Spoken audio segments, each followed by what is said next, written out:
What's up, guys? It's Mrjamvad, and today we are back on the Pokemon Showdown server for another hot one. Today we're going to be featuring standard team from the Academy Archives. If you're looking for some solid teams, just go to the Academy Archives.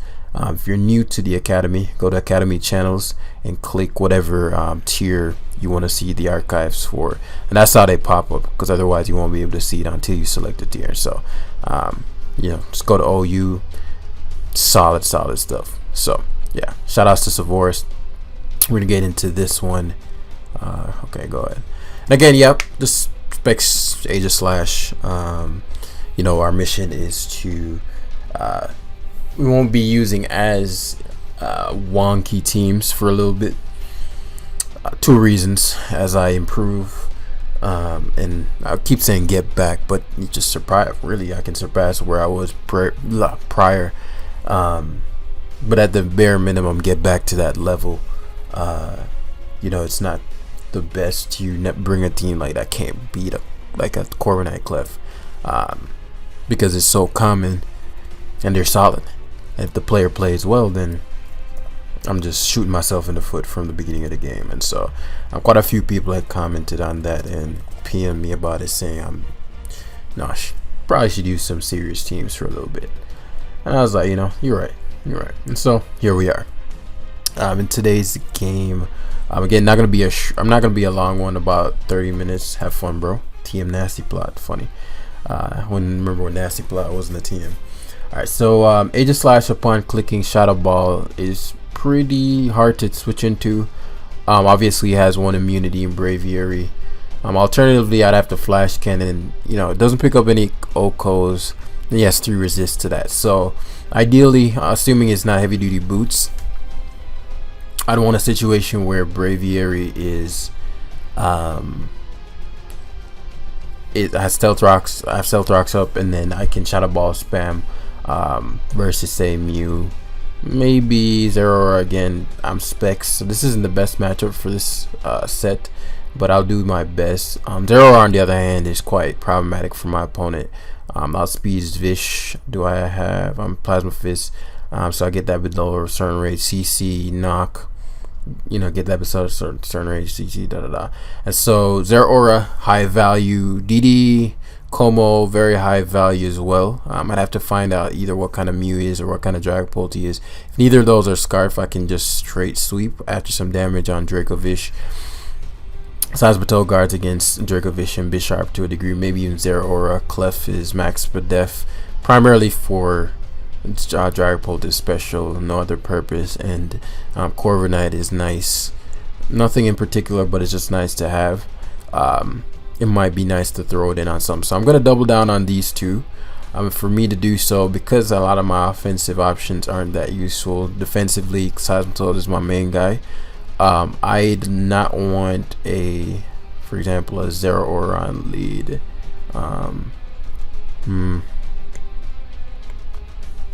So what I would do, Bisharp would be the worst possible lead, right? I didn't expect him to go Mew. I don't mind Mew. I'm going to Moonblast hard because I'm assuming it's going to be a choice Mew, yeah. And so what this allows is for us, I'm pretty sure he's going to go for Spikes hard. I need to be careful of what I allow in, right? So I don't think he'd ever go.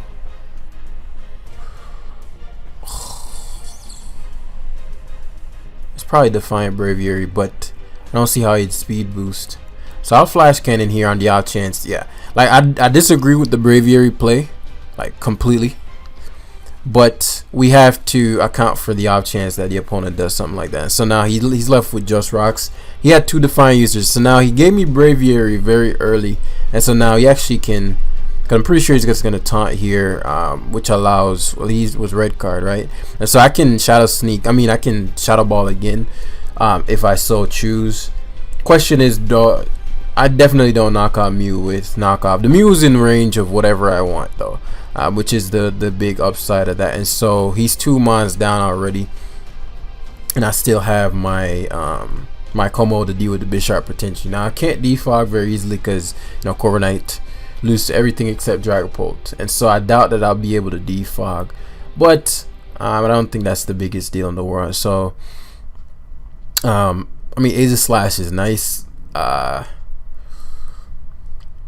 I mean, you only get +1. I'm thinking if anything is less useful than Aegis Slash. No, I'm just gonna Shadow Ball. The Swords Dance doesn't matter. I have KOMMO-O to come in, and what's it called? And Drain Punch. Now, ideally, I don't want a DD, but we're just gonna make the good play. We want to be careful of Zera Aura, because he might assume that I'm a bulky KOMMO-O as well. So.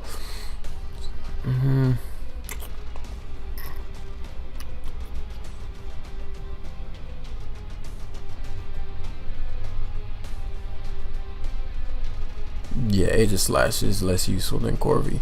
And so he's an Orbish. So we just knock him out quick. Again, he might be wary. Yeah, he might. That was a correct play for him. He should have been wary of me being potential sub drum, or potential Dragon Dance, or being a slow KOMMO variant. And so what this allows, I'm not switching out here. He could be a physical Dragapult, which I am concerned about, like a physical Dragon Dance variant. And he is Dragon Dance physical, and he goes hard for Dragon Darts. What this allows is for us to go to Zera, and I think that's unguardable. My one caveat with that, let me run the calc on this real quick. Zera Aura, all out attacker, because Expert Belt should make a difference. This is where I'm like behind on my calcs. I'm not in these situations often enough to know. Expert Belt, knock. Okay, so he dies, which is important because this is a position he can't guard against. And once this goes away, whether he goes Zera or Art, he could go Dracovish Art. Problem with Dracovish Art is I could have been Orb and Plasma fisted him. He's a banned Draco.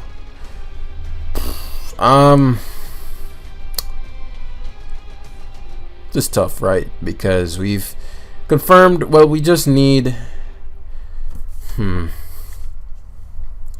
There's no way I do 65% with Plasma Fist, and so what I'll do is go to my Clef. I didn't think he'd Fishious Rend because he'd lose a turn Fishious Rending if I went Seismitoad, and so just gonna go for. They just actually just Outrage Locks. So let's see. The fact that he Outrage Locks leads me to believe that he is. Hopefully gets 3 turn. Yeah. Leads me to believe that he is not Grass Knot Zera. And so what I'll do, obviously defog here. If he outrages again, kudos. Again, if it's a Grass Knot Zera, I don't know if I could have won the game either way. At this point, the only thing that could have been, in fact, if this was a play rough, just a play rough Life Orb Zera Aura, we never stood a chance. And so I'll have to Earth Power hard. It's bulk up. Yeah, so excellent. And so force the Polton. Obviously the Polt has to go for. So what I'll do here, I know he has to DD. Upside, we get the damage off, so Corvi wins. So we should win. Because he shouldn't be able to touch Core unless he's they have like mixed Dragon Dance variants. But because he lost his Life Orb, I doubt he can knock me out. Fuck, he won. He won. I don't know if he has special attack investment. Generally, that won't knock me out. So GG. I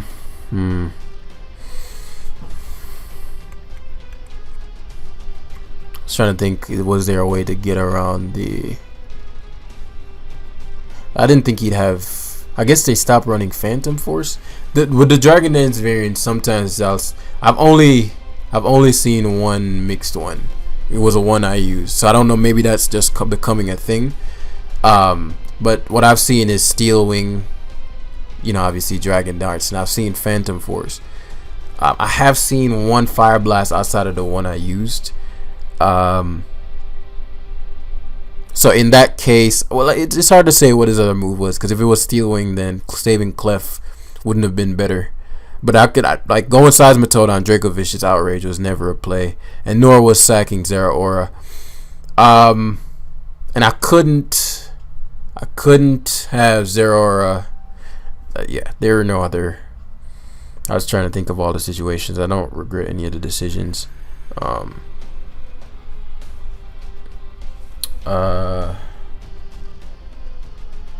Because we're super weak to Zeraora Orb. Play rough just destroys us, or like just some kind of mixed anything that can hit Seismitoad. Because we don't really have like Zeraora destroys this core because it's split F clef obviously. And then DD Dragapult is just as dangerous all around. So yeah, kudos to him. Let's see. Opponent's very weak to rocks plus ball slash. Particularly if I can remove that rock, the item off Clefable and Ferrothorn and all of them. And so that's what Seismitoad's core purpose is going to be. The more information I get, I can very easily sweep him with DD KOMMO-O. But I'll need more information. I'll need to know what that Dragapult is. I don't want to waste it to a Scarf. Corviknight guards against just it's nothing. Potential DD Dragapult. We have to be careful of that. It's making a rise again. And then Clef again, solid against what's his face, and then Zero is just hard to guard against. So doubling down on Aegis / KOMMO-O. Let's see.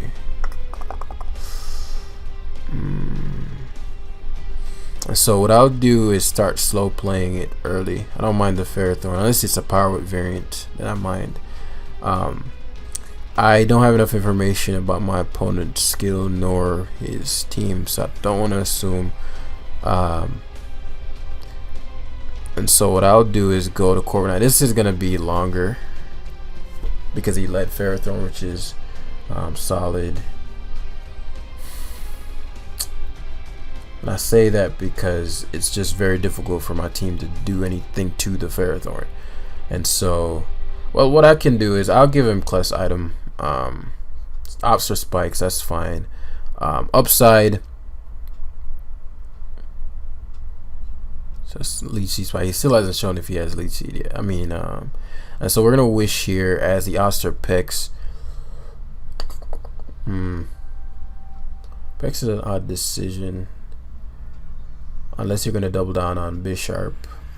Now I do want to be careful about. Oh, let's see what he does. So his call is there. They're gonna remove this item again. Stealth Rock, removing this far more important. And so because I switched my Toad out last time, the assumption is that he, but I cannot play around with him having power ups. So now that he lost his item, yeah, now that he's lost his item, very very different game we're looking at here, because what we can do, wish up, because he should just go for Leech Seed Moonblast, and then we can teleport pivot into KOMMO-O. Because of the Bisharp, oh, he's dual hazards. Okay, again, because of the Bisharp, not the best position, and I just don't have enough information on his team, and so I really could mess him up right here with KOMMO-O.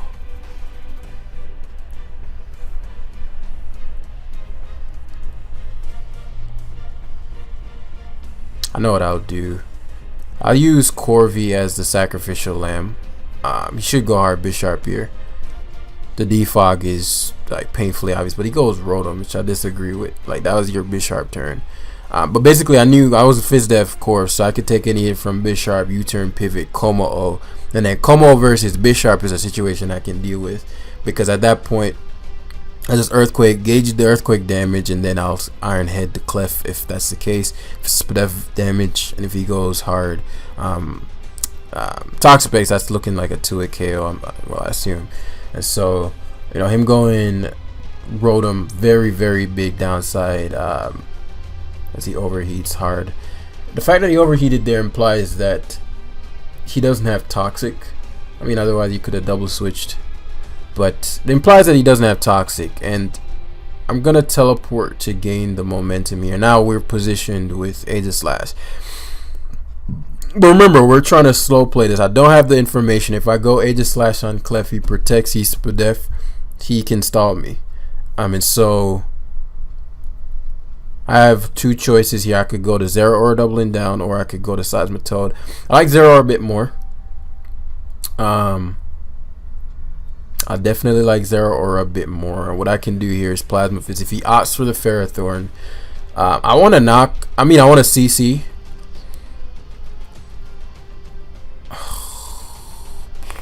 Like, he's super weak to this. I do want to CC, but we don't have enough information yet. And so Rotom Heat comes out, rears its ugly head. Is your strat to stall as much time as possible? So I see my opponent. Well, that lets me know, like, not the thinking type, because otherwise you would never make a statement like that. So he does have Toxic, and so CC should knock him. Oh fuck! Zero Aura is gone, and CC doesn't kill him. It's a big deal. It's a big deal. Overheat probably plot. And so actually, well, I almost. Drain Punch did that much, heads killing. I say he could pivot. Me losing Zero there is a big deal. I did not think Zero was that weak. Otherwise, actually, in hindsight, it was never the play to stay in there. But I saw Toxic, and I didn't want to have him have pain split on my Toad coming in, Toad getting Toxic, because Toad's still important in and of itself. So, did not expect him to live after he took that much from knock. Oh, it was a crit. Right, it's a crit.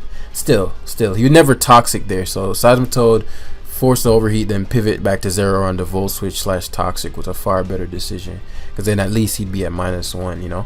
And so now I gotta play around this again. My KOMMO-O is still my out.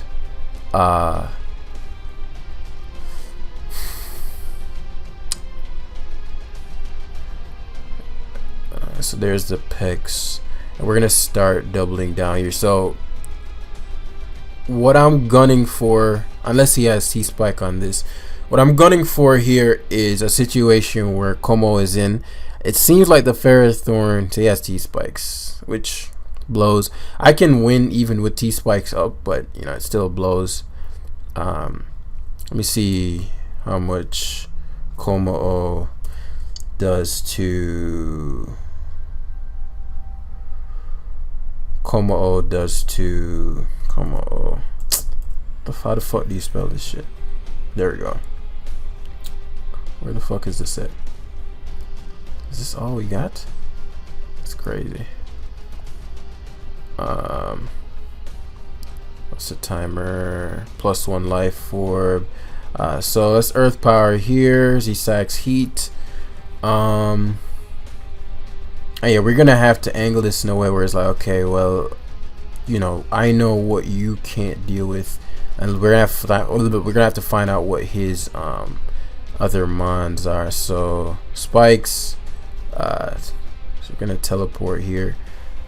Same situation again, but because he has what's his face, so this is where KOMMO-O is gonna have to do his thing. He should go Bisharp this time. Smart.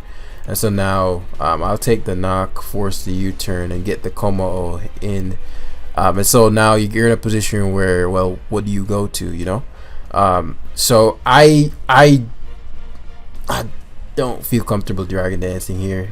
As he goes Toxapex. Excellent. So let's see how is DDing again to play. If he Skull Burns me, Baneful Bunker Toxic. Recover perhaps. If he burns me, I'll lose. But if I don't kill Dragapult, then the play is to DD again here. Life Orb. I hate that this doesn't have any moves. Earthquake. Doubt it kills Dragapult from here. Earthquake, Dragapult, +1 life, 150, +1. I could play patiently. Let's see what he does. Please don't axe. Okay, excellent. And so that should be checkmate. It should be checkmate. And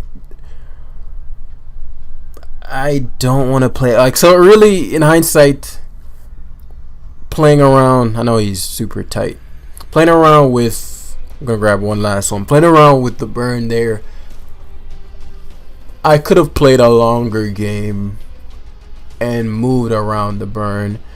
The only reason I didn't want to do that is because my Corviknight was so low and I don't know what the Ferrothorn's other move was. So let's say, because the Dragapult, I didn't know the Dragapult and I didn't know what the Ferrothorn's last move said. So if I, let's say Stealth Rocked on the turn, because Corviknight was at what, 12%. Corviknight is dead. He gets Rocks up, and the Dragapult still could be Scarf. So banking it at 70% chance to win the game just outright, versus, you know, let's say maybe 100% chance. Maybe, again, we didn't know anything about the Dragapult set, and so that's a big deal, because if it's Scarf, then I can't double down on KOMMO-O, and I still need quite a bit of damage on the Dragapult, which is why I wanted Rocks up. So we're gonna wrap it up with this one, and this opponent is super hyper offensive, which Zeraora has a field day with. He's gonna really enjoy this kind of game, and so we have to keep our defensive backbone solid until the time is right. And so Corviknight is going to be guarding against the Mimikyu, the Gyarados primarily, and a potential DD Dragapult, as we've already established. We're very weak to Zeraora, and so I'm actually going to keep Aegislash untouched. I mean, it can't really touch anything. Everything beats it on his team. So I'm going to keep Aegislash specifically for Zera, because I mean, he's going to knock off my specs, but at the very least I can get off one strong Shadow Ball guaranteed, and then knock him out with Zeraora afterwards. And then obviously we got KOMMO-O who can do his damn thing, but he has a Gyarados and a Mimikyu, so that's not as easy to pull off. But outright, just strength wise, it's pretty good. Stealth Rocks plus KOMMO is pretty good, and then Seismitoad is going to be there as, again, as Zeraora, like that same shit. Like Seismitoad actually has to do a lot in this game. Clef not doing much. It's a very physically oriented team. And so unless it's a Banded Crawdon switching on Knock or Dragapult, then we'll be good to go. But yeah, we're gonna be doubling down on Zera. How can we force the Mimikyu to break its sub? Gonna be doubling down on Zera.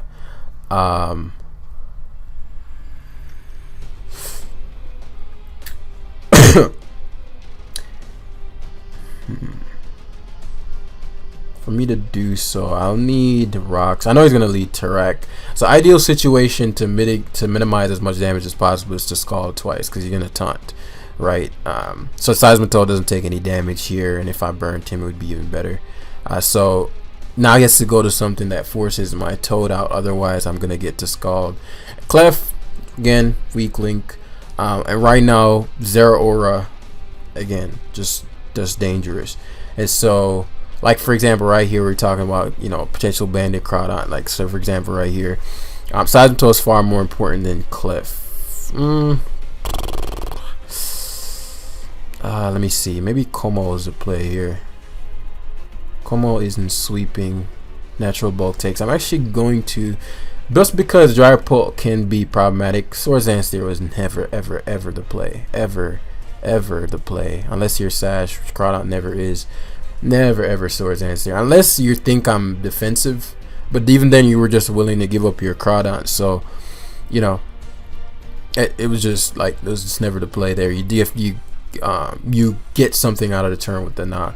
And so we've already established CORES' purpose in this game. Because he didn't go Zeraora, the assumption here now is that the Zera is, nah, it's a defensive Corviknight. We here for this. And so I could U-turn into Zera Plasma Fist. I think that would knock him out. But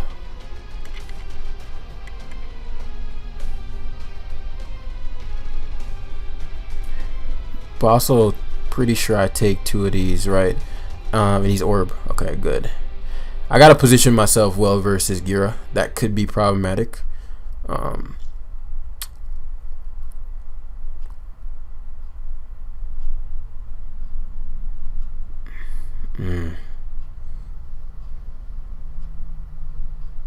Okay, we're higher health. I do want to position myself well versus Gira.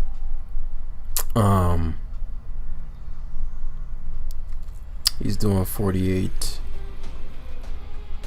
Gonna roost one more time. I didn't think he'd SD, but even if he did, I knew I'd take. I think I'd still be at more health. I still think I'm gonna be at more health now than had he that I shadow clawed there. I gotta be very careful about the end game though. Ideally, he's gonna go Zera, and if the way he's playing, if things are what I think,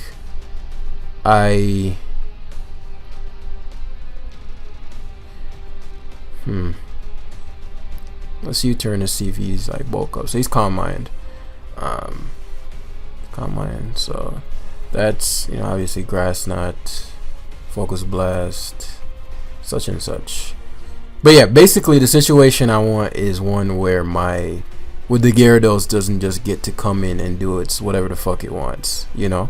And so I'm gonna go +2 here, as he just gives up. Yeah, at that point, neutralizes Scar Drag and guarantees the kill. Disallows Gyarados from setting up freely. It was just the best possible play there. And if KOMMO-O kept boosting,